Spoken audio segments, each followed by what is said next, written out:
Hello YouTube, it's DsChroniclesTho. And before we get into today's segment of my story, I thought I would do a quick little recap of what happened in last week's portion. So again, this story does start off my freshman year of high school, which happens to be the year 2007. First week of school, I meet this girl. Her name is Jessica. I think to myself, I definitely have to date her.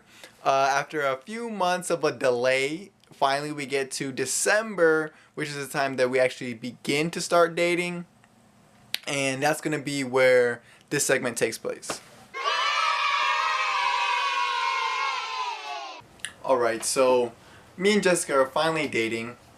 And I mean, in the beginning, everything's going good, you know, we're just doing your typical newly dating type things, you know, just talking on the phone a lot, texting a lot, stuff like that.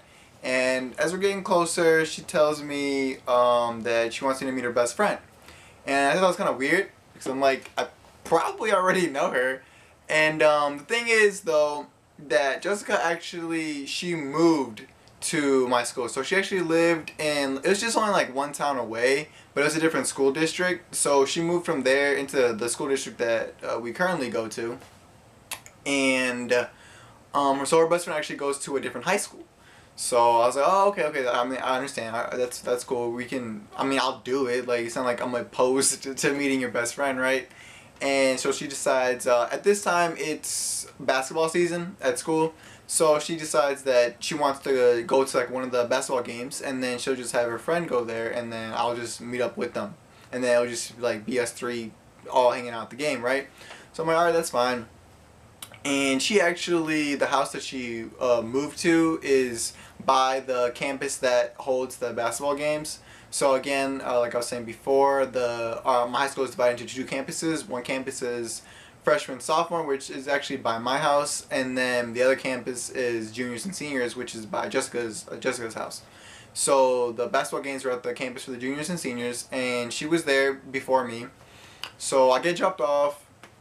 And when I get there, I text her like, oh, where are you sitting? And she like tells me where she's sitting in the bleachers, and then she says like, when you come in, like I'll be standing up like when you get there, so then you can see me. And we went to a freshman game, since like we were freshmen at the time, and all of our friends were on the freshman team. So we went to the freshman game. So needless to say, it wasn't very crowded when I got there. I saw her sitting down immediately, and I went to her. To go sit with her, and I noticed that there's a girl sitting next to her, and it kind of surprised me because the girl who was sitting next to her was a bit of a tomboy, but I mean, by the way she was dressed, I would say, she had like a sports jersey on. It was like a football jersey or something, and then she had some like Hollister jeans on, and then she had like some Nike shoes. I think they might have been Forces. I'm not really sure, but I remember she was wearing that, and I thought that was really odd because Jessica is like a girly girl. Like she does not dress like sporty whatsoever. So I thought that was funny, to the point where I actually thought that this must be like some other random person that she knew. It was just sitting next to her or something like that. So as I walk closer, they see me, and then Jessica waves me over, and then I get there, and she says, oh yeah, I want you to meet my best friend, this is Lacey. And I was like, okay, well, I guess this really is her best friend. I thought that was really weird.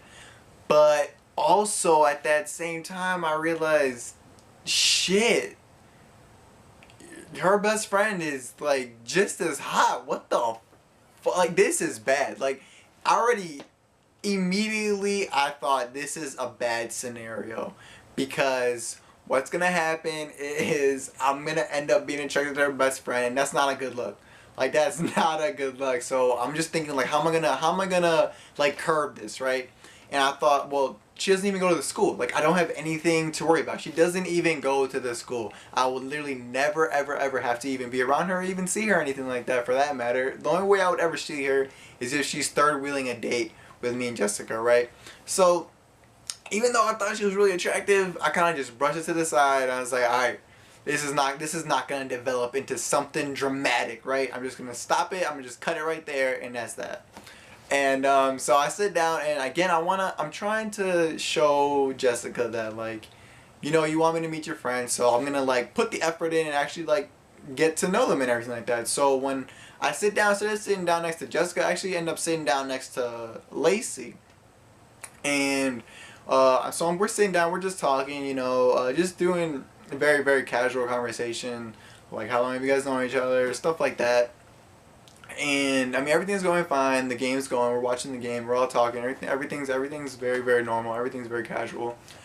And then, so Lacey, she gets a phone call, and so she answers it. But I mean, obviously she excused herself. You know, I mean, no one really wants to be like on the phone in the middle of, like, especially since she's sitting between two people. Like, obviously she didn't really want to be there, so she got up to go sit. And again, like I was saying, this is a freshman game. There's not really anybody there watching the game, so she easily finds a secluded area of the bleachers, and she goes to sit there, and she's on the phone.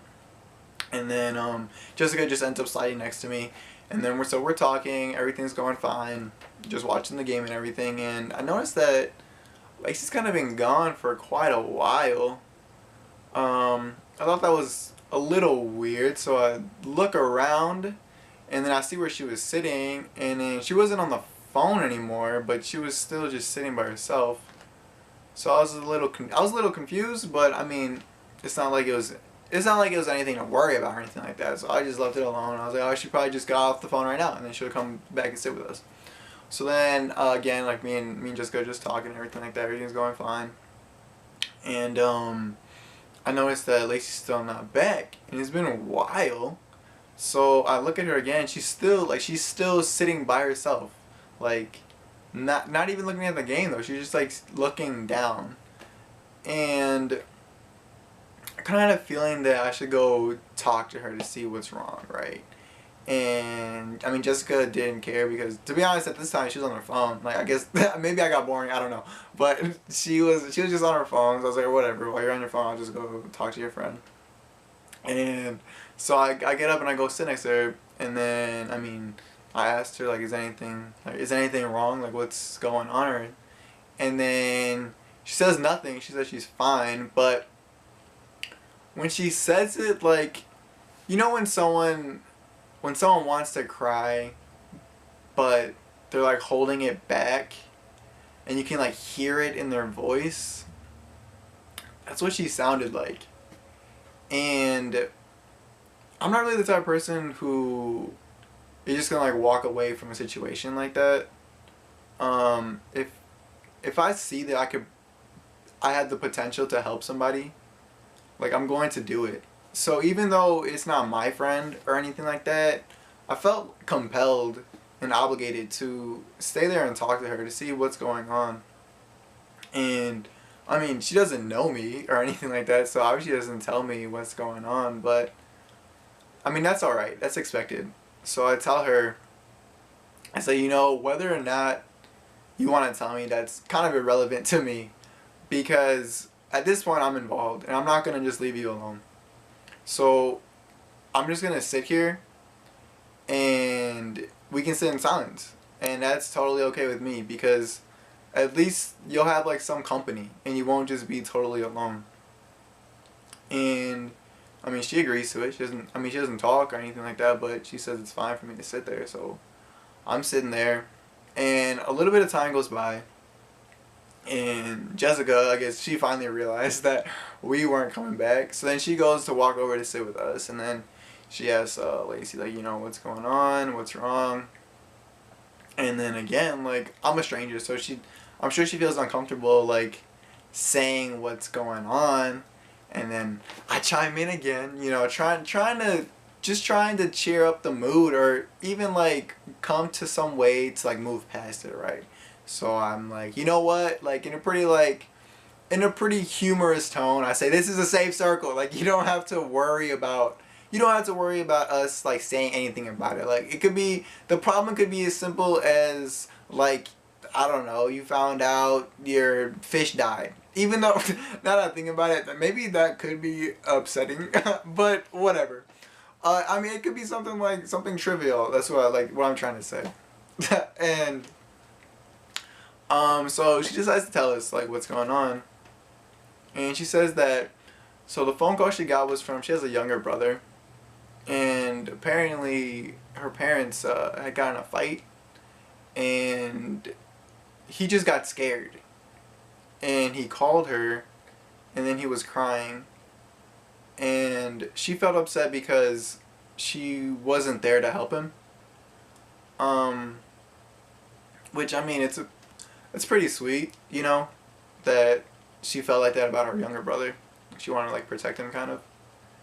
And obviously, like, I want to talk about it. So I'm trying to help out. I'm trying to help out. So I basically tell her something along the lines of, well, did you at least help him at all when you were on the phone? And then she was like saying how, yeah, she did. Like, she was able to calm him down, and like, he's fine now. And then they hung up and everything like that. And I told her, you know, even though you weren't there to help him, you still did help him. And I understand that preferably you would have liked to have been there in person to do it. But at the end of the day, like, what he wanted was for you to help him, like, and calm him down. And that's what happened regardless of, like, the avenue you took to get there. So I didn't really think she should be upset at herself. Because, I mean, first of all, there's no way she could have foreseen that her parents would get in an argument and it would happen to scare her younger brother. You know, like, there's no way she could have thought that was going to happen. And she still handled the situation in a very good fashion. So it wasn't like she did anything wrong.